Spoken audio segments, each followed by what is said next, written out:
Olá pessoal, tudo bem? Vamos dar continuidade ao nosso conteúdo dentro da análise combinatória. Hoje a gente vai ver sobre o arranjo simples, tá? Como eu já falei para vocês, a análise combinatória ela é o ramo da matemática que trabalha com os agrupamentos, com as combinações, né?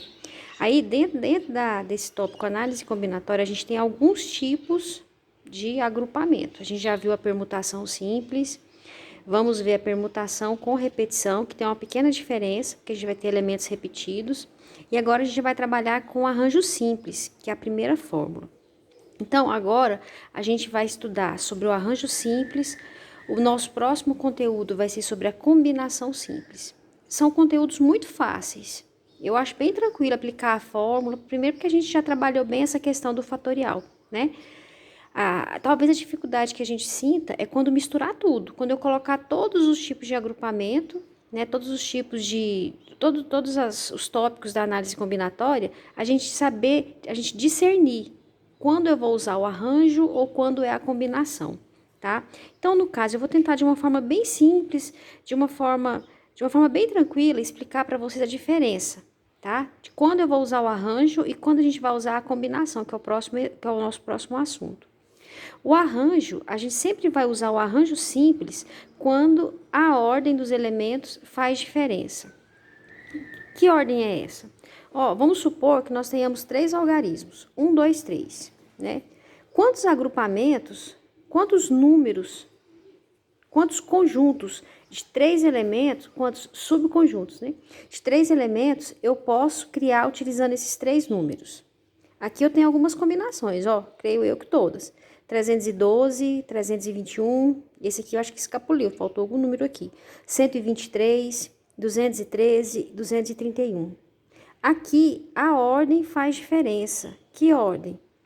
Se eu colocar um aqui, faz diferença, não faz? Se eu colocar um aqui, eu tenho 312. Se eu colocar um aqui, eu tenho o quê? 123. A ordem fez diferença, não fez? 312 não é diferente de 123? Então, no caso aqui, a ordem da posição do elemento aqui dentro, de uma combinação, fez diferença. Um exemplo de quando a ordem não faz diferença. Vamos supor que eu tenha 3 frutas, eu tenho 4 frutas e eu quero preparar suco. Eu tenho laranja, eu tenho abacaxi, eu tenho maracujá e eu tenho acerola. Eu tenho 4 frutas e eu quero preparar suco misturando 2 a 2. Se eu pegar a laranja e a acerola, eu vou ter um sabor, não vou? Peguei primeiro a laranja. Então, eu tenho laranja e acerola. Eu vou ter um sabor, não vou? Se eu pegar a acerola primeiro, depois a laranja, o sabor dos 2 sucos vai ser diferente? Não vai. Vai misturar tudo. Então, quer dizer o quê? Que aqui a ordem não fez diferença. Que ordem? Primeiro a laranja, segundo a laranja.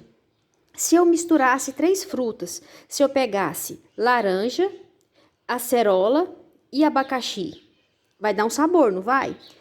Se eu pegar o abacaxi primeiro, segundo a acerola e terceira a laranja, tem diferença no sabor? Eu vou pegar tudo e colocar dentro do liquidificador e bater. O produto final do meu suco, que é o sabor, vai ter diferença? Não vai. Aqui primeiro eu peguei a laranja, aqui por último eu peguei a laranja. O sabor vai ser o mesmo. Quer dizer o quê? Que a ordem dentro de cada agrupamento não faz diferença. Então, nesse caso, eu não uso o arranjo, porque o arranjo é quando a ordem faz diferença. Por exemplo, nos números 1, 2, 3.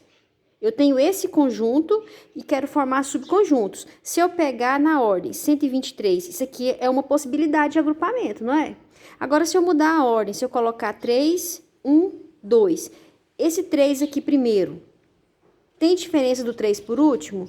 Tem. A ordem dele, a posição dele dentro desse agrupamento faz toda a diferença. 123 é bem diferente de 312, tá? Só que a gente não calcula o arranjo aleatoriamente por tentativas, não. A gente tem uma fórmula que é muito fácil. Que fórmula é essa? O arranjo de N elementos agrupados PAP é igual a quem? n fatorial dividido por n menos p fatorial. Muito tranquilo. Aí eu tenho que observar o quê? Que o n sempre tem que ser o quê? Maior ou igual a p. Por quê? Aqui embaixo, no denominador, a gente não tem n menos p? Se o n for menor, aqui eu vou ter um número negativo, não vou? E a gente aprendeu que a gente não usa fatorial para número negativo. O fatorial, ele é exclusivo dos números naturais. É só número inteiro e positivo. Então, no caso, eu sempre vou agrupar duas quantidades, né? Duas quantidades, um conjunto que tem tanto e eu quero agrupar de tanto a tanto. Então, eu tenho N elementos que eu quero agrupar de P a P. Então, quer dizer o quê? Que o maior valor sempre tem que ser o quê? O N, tá? Então, aqui, nesse exemplo aqui, ó, eu vou resolver ele de novo com vocês. Ele já tá pronto, mas eu vou fazer de novo.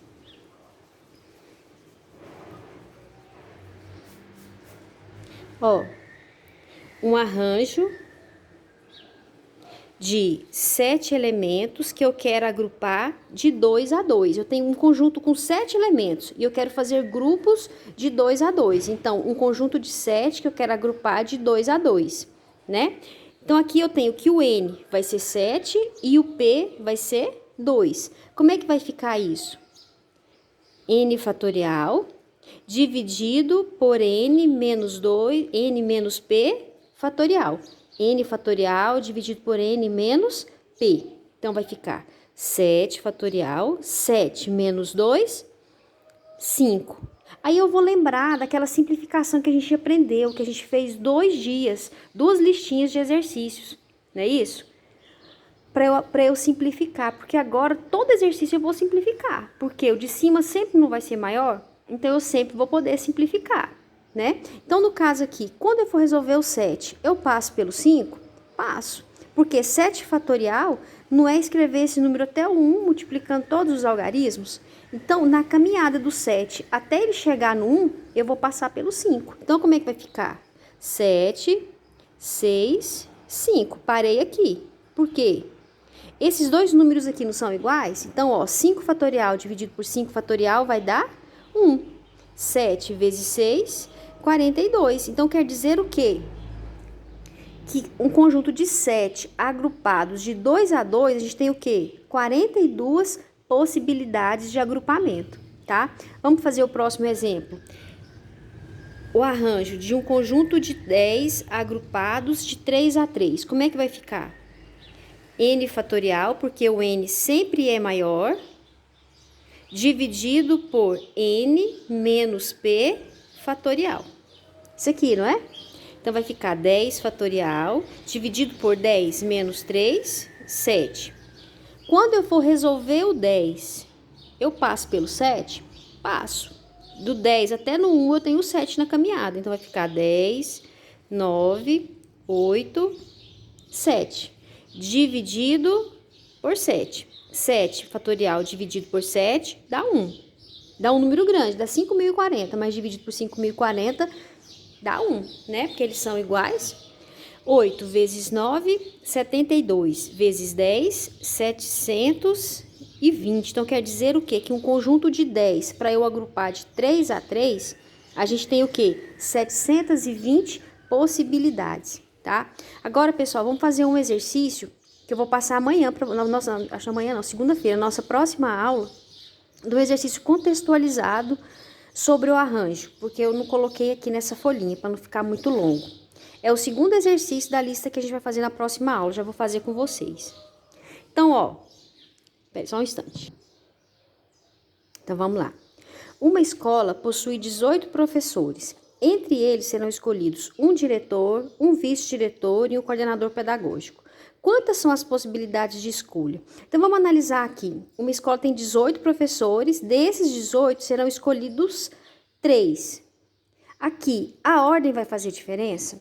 Quem foi escolhido para ser diretor tem diferença de quem foi escolhido para ser coordenador pedagógico? Eu acredito que tem. Na questão, a gente não precisa nem falar em remuneração.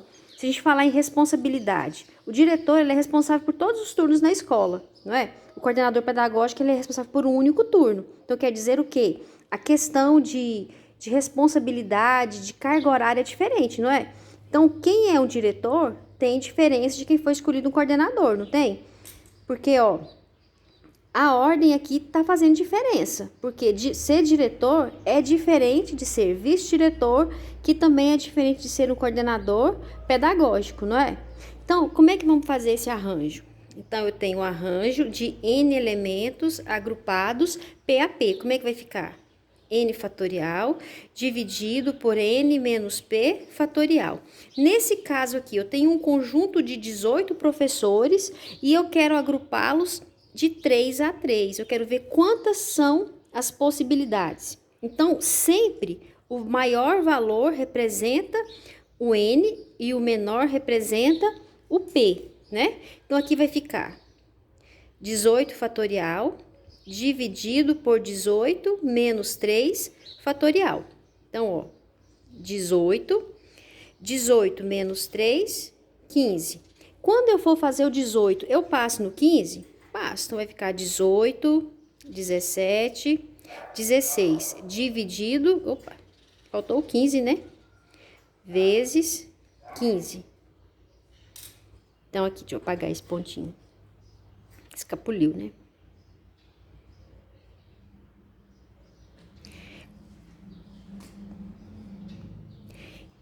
Fatorial dividido por 15 fatorial dá 1. O que sobrou, então? 18, 17 e 16. Então, 18 vezes 17 vezes 16. Dá 4.896. Grande, né? Então, quer dizer o quê? Um conjunto de 18 elementos agrupando de 3 a 3, a gente tem o quê? 4.896 possibilidades de escolha. Isso aí, pessoal. Espero que tenham entendido, tá? Qualquer dúvida, podem me chamar. Estou à disposição. Um abraço e até a próxima.